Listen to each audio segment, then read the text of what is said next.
અપક્ષના ધારાસભ્યએ કરી ગ્રામ પંચાયતની ચૂંટણી અંગે મહત્વની જાહેરાત। Story report by Jagdish Solanki, Aravalli. નમસ્કાર।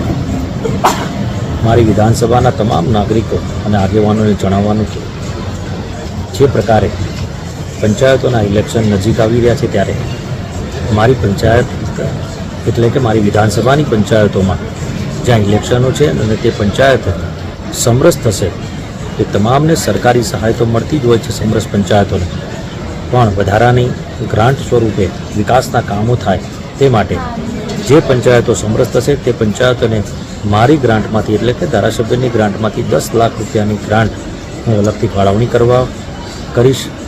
અને આપ સર્વને વિનંતી કરું છું, ગામના આગેવાનો અને નાગરિકોને પંચાયતના, કે તમારી પંચાયતને સમરસ બનાવો, વિકાસથી થાય તેના માટે આપણે આગળ એક કદમ આગળ વધીએ તેવી વિનંતી કરું છું। કારણ કે હું જોતો હોઉં છું કે પંચાયતોના ઇલેક્શનો થતા હોય છે ત્યારે ગામમાં આંતરિક વિવાદો ખૂબ વધી જાય છે અને એ આંતરિક વિવાદો ખૂબ મોટા પ્રમાણમાં વિકાસમાં અડચણરૂપ બને છે।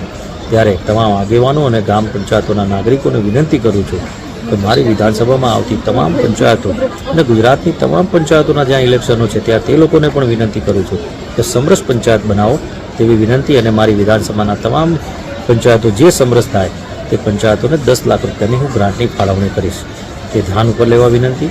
ફરીથી આપ સર્વને વિનંતી કે આપણે સમરસ બનાવવા માટે પૂરતા પ્રયત્ન કરીએ અને મારી જ્યાં પણ જરૂરિયાત પડે ત્યાં હું ચોક્કસથી હાજર રહીશ। સંપર્ક કરજો। હું ગામને સમરસ બનાવવા માટે એટલે પંચાયતને સમરસ બનાવવા માટે અથાગ પ્રયત્ન કરીશ। અસ્તુ। ભારત માતા કી જય। જય જય ગરુ ગુજરાત। નમસ્કાર।